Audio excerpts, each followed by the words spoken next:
shot call and lead the team, he has to have a solid early game to mid game ramp, and that doesn't have to happen with kills. That necessarily has to happen through farm and XP. So now, going into the draft, we have a 69% win rate on blue side. That is, Very I don't know, nice percentage. it's nice for blue, but I don't think we've ever hit that mass ever before. It's always been closer to 55, 56. Yep. This is uncharted territory. Yeah, for a majority of last year, I believe it was more red side favored. Now we're on the blue side. It's the power of the first pick.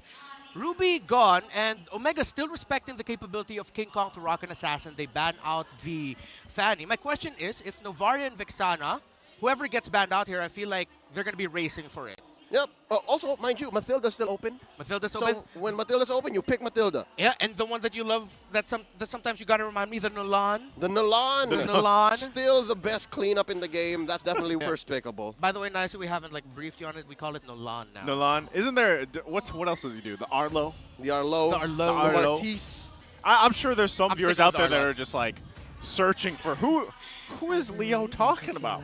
Oh, interesting here, Leo.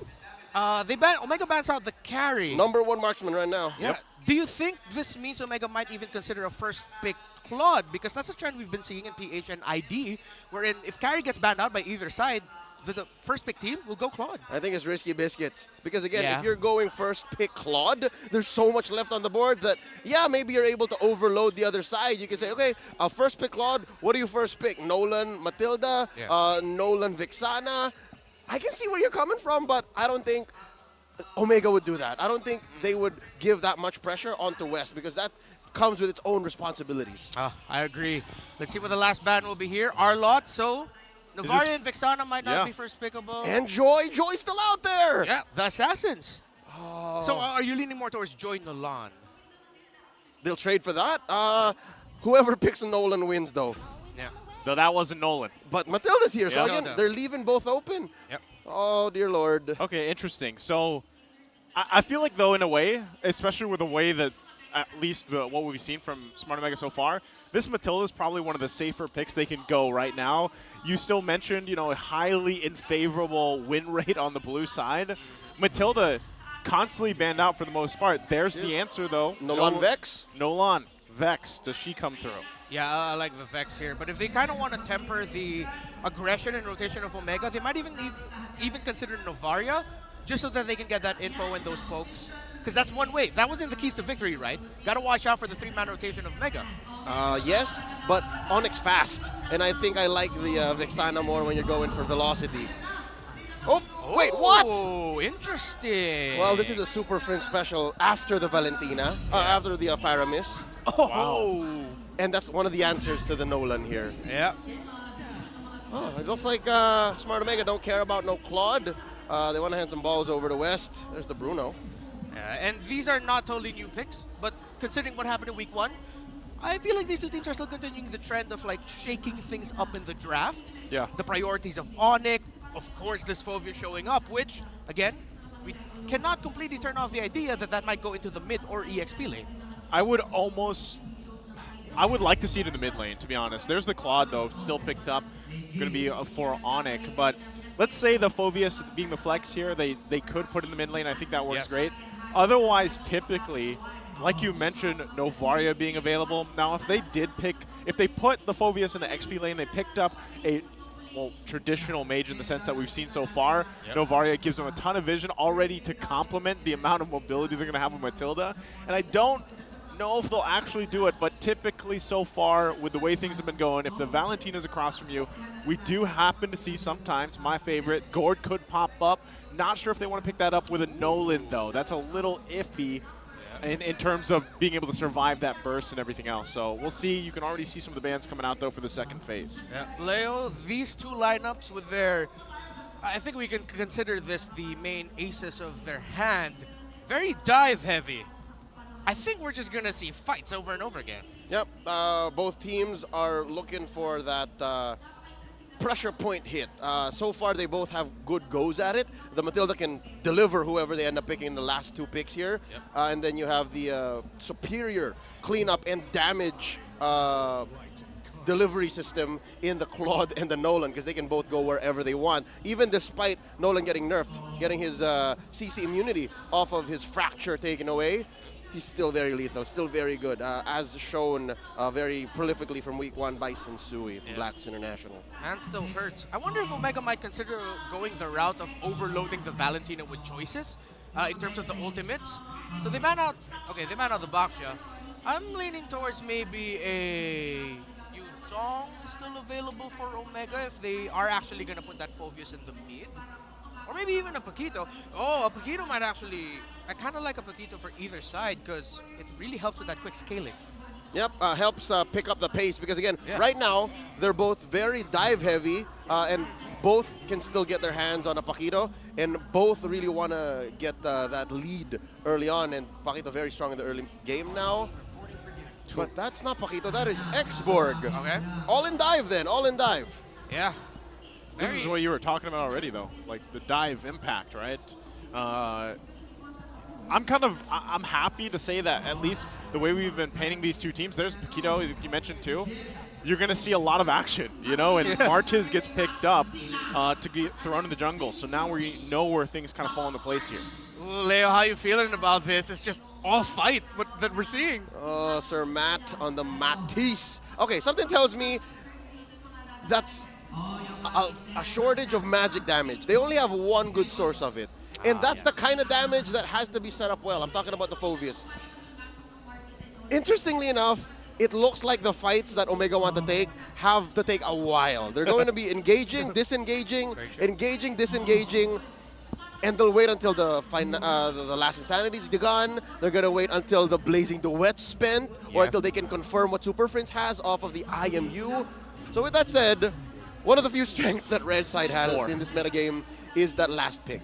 And there is a almost instantaneous CC that they have in the Grok, in the hands of Escalera. One of the few roamers he actually played when he was still getting settled into being a roamer in the later half of Season 12. So now, with that said, we now have a divergence between two lineups, right? Omega wants to take it slow. Omega wants to take it punch after punch after punch. Onic, though, they want to go all in. Just one time, big time, power of nature, wild charge, last Insanity.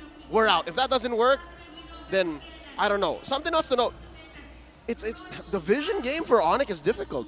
Yes. It's gonna come in through the El Clasico, walk into the bush, see if anyone's there. Yeah. Yeah. Hope that the Grok can do Is that it. right? Yeah, it is. Yeah. It is. You're right. No. You know? And we've seen what happens in worst case scenarios for that. And sometimes it's not pretty. I think it was Wolf that mentioned, like, hey, here's the key to it.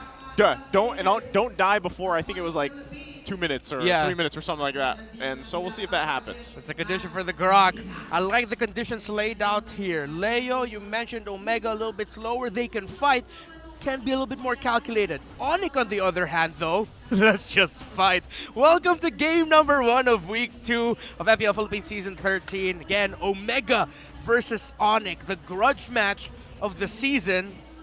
And I don't recall Valentina hurting that much. Yeah, that's a lot of hurt. Yeah. I was kind of I want to surprised see too. the emblems. There it is. Okay, it's anything? the usual Magic custom emblem on Super Prince. So I'm guessing it's just the sheer amount of damage that Ryle took. And I guess that's the one weakness that this lineup has from Omega. Early on, until they find that window where they're able to fight for longer, then that's when it's going to matter. So again, there is a small window of time for Onic. I'd say the first 5 or 6 minutes. Wherein it's 50-50. It's a close fight wherein the damage matters still. Here we go, one more time. Yeah, but I mean, there they go, right? They're going to go ahead and play around having that Matilda kit available to them, and I guess that's why he can do that. Also, he's rocking the Vengeance, so he has that for a little more durability later on. But, you know, so far, pretty standard stuff until that first objective comes up with the turtle. Yeah. Real quick, I got to throw back, gentlemen. I think it was Season 8 or Season 9, where in mid, it was Etomax, the coach of Onic, that actually played a mid Phobius as well, the first of a few that we've seen. Was it in Season history. 8? Yeah. I think I was casting that game. I think that was one of my first casts. In the playoffs. Yeah. Oh, all right. So, feels like that's 2 weeks now where... Oh, wait, no. That's Onic.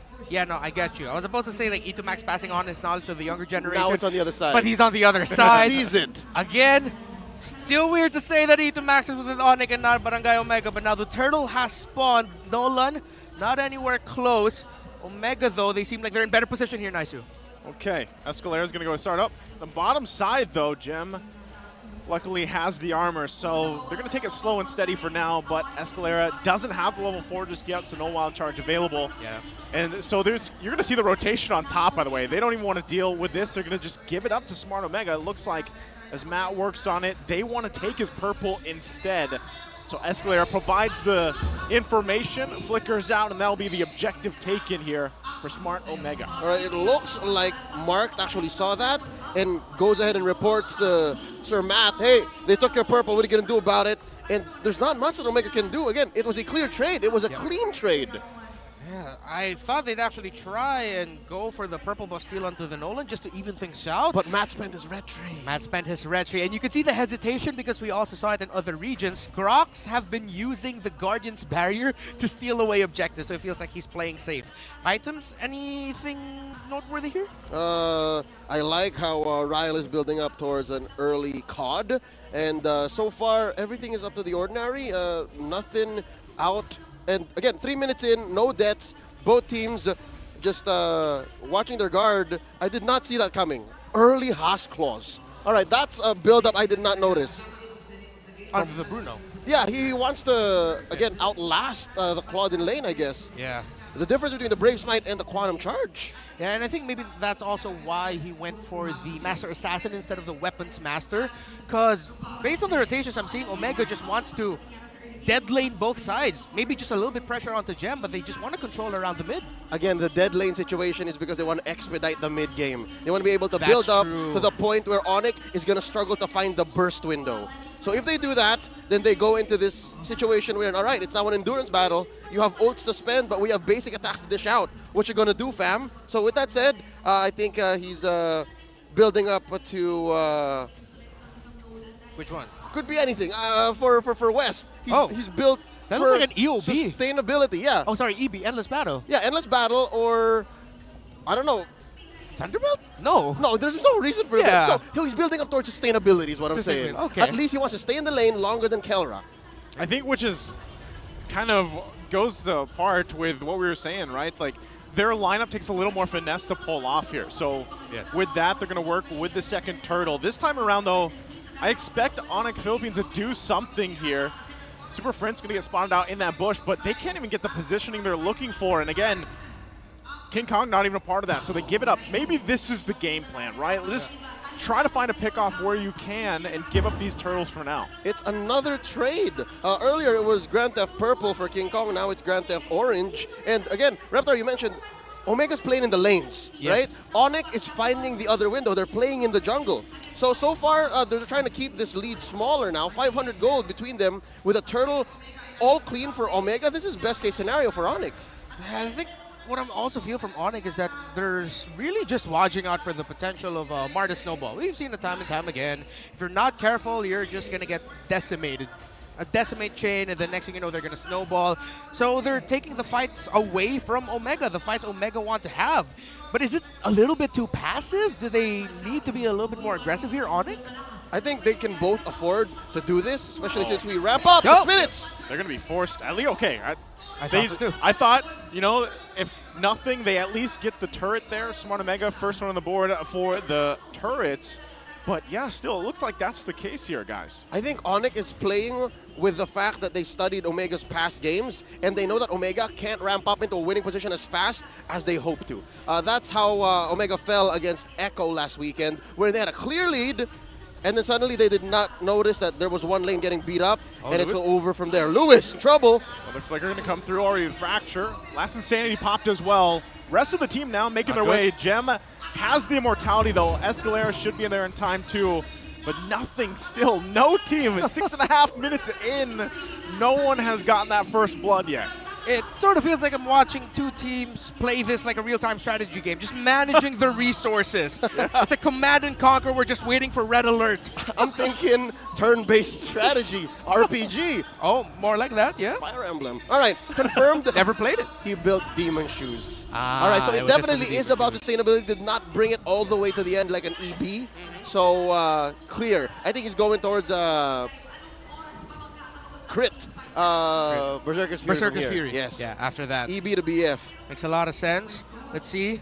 If Nice who can finally go all out with play-by-play. Well, It's finally going to be a big fight here. Give this man 7 minutes in, let's see if it happens. his King shot. Kong waiting patiently in that bush. He's going to call it off. So Turtle's going to reset. Rest of the Onic, again, they're just kind of waiting, right? He's going to go ahead and get the orange buff. Luis there as well. Gem going to take the brunt of the damage. Circling Eel comes down, has to use the last Insanity.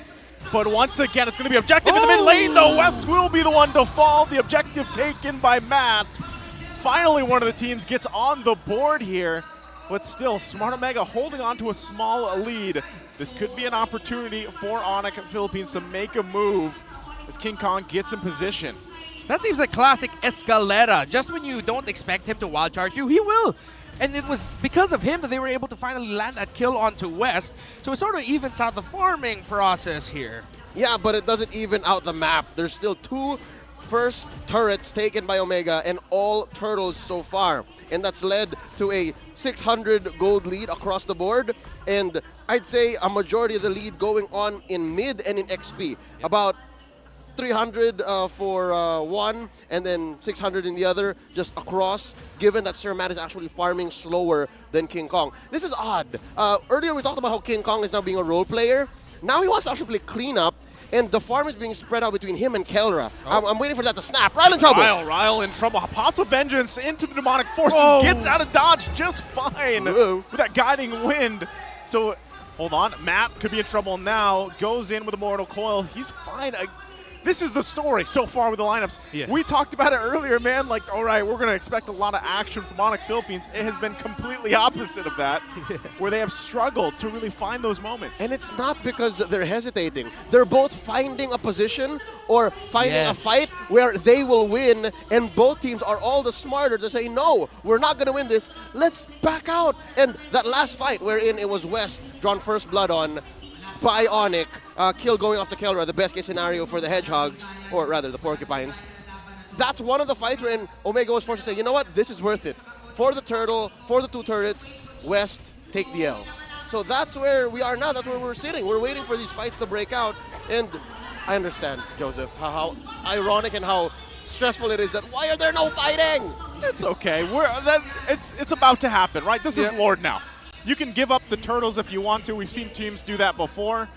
But this is where the time that all this farming, all this kind of feeling the area out here, they have to pull something through with this. Yeah, we grew up in the Philippines, gentlemen. We were raised with the adage of never give up on the Lord. Onic now. Let's see. And I understand the approach of these two teams. There is such a high chance that both of them will get punished extremely badly that you really have to be careful who gets his Lord.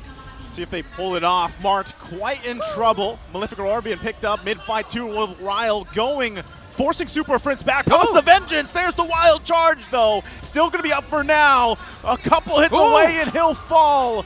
And then Onic still finds a kill. Can they find another? It's Mart that goes down in the brush in the mid lane.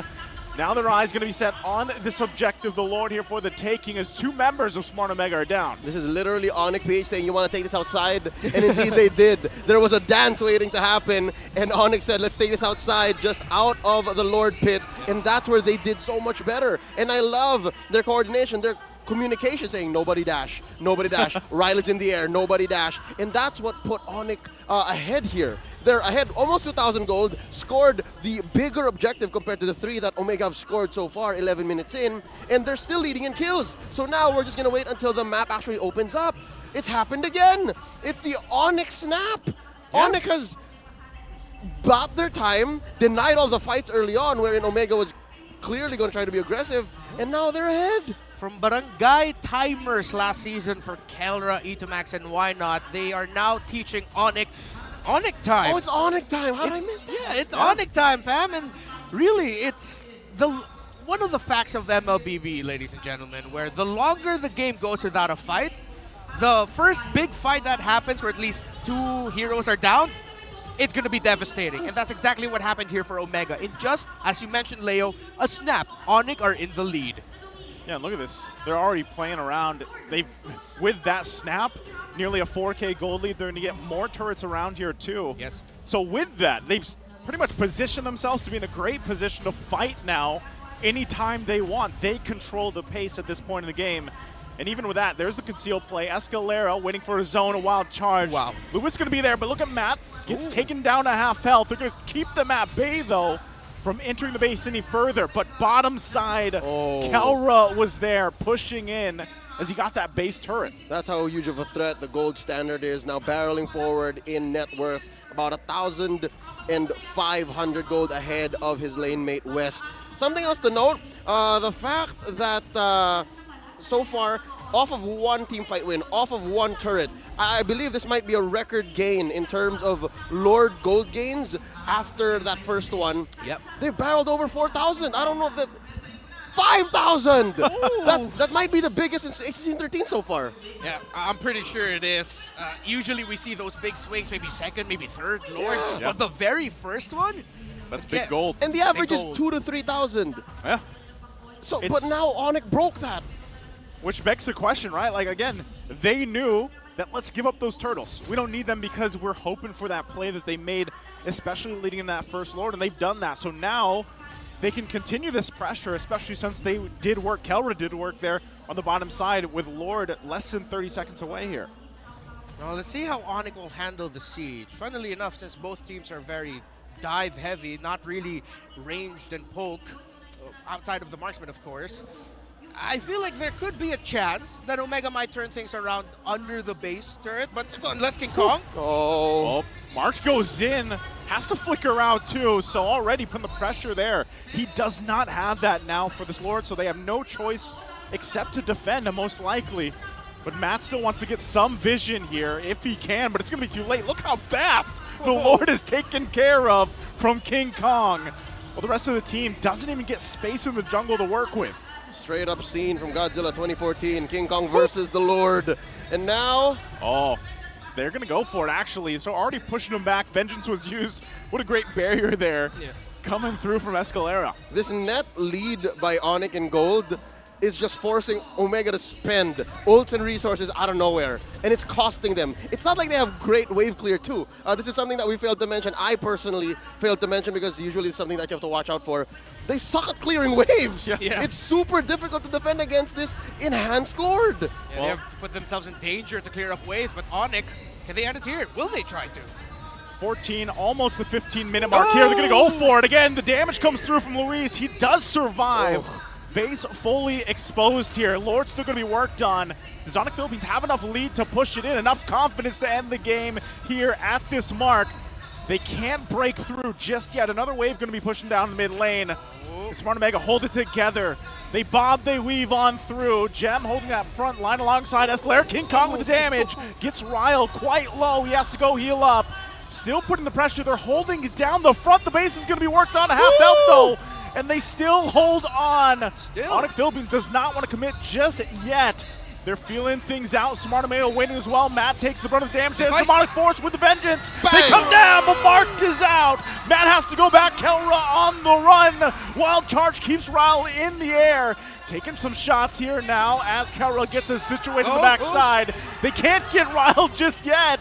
Then Onic Philippines has to run as Matt decides to go back. What a defense from Smart Omega. Just hold on, we're staying home. Omega did their best, and they came out actually still alive. Again, base here under half health. But the fact that they focus on the minions mattered, given that they have, again, abysmal wave clear. And the discipline coming in from Omega, having seen Mark died, it's so easy for a lesser player like someone that's not Sir Matt to actually come in and say, I'm going to decimate him, I'm going to kill him, because he saw several members of Onic actually low. But the fact that he said, you know what, this is a defensive position, we have to respect the fact that Onic are ahead almost 10k, let's not, and that actually buys them another Lord, buys them more time. That was actually as good a defense as it gets for a team as behind as Omega.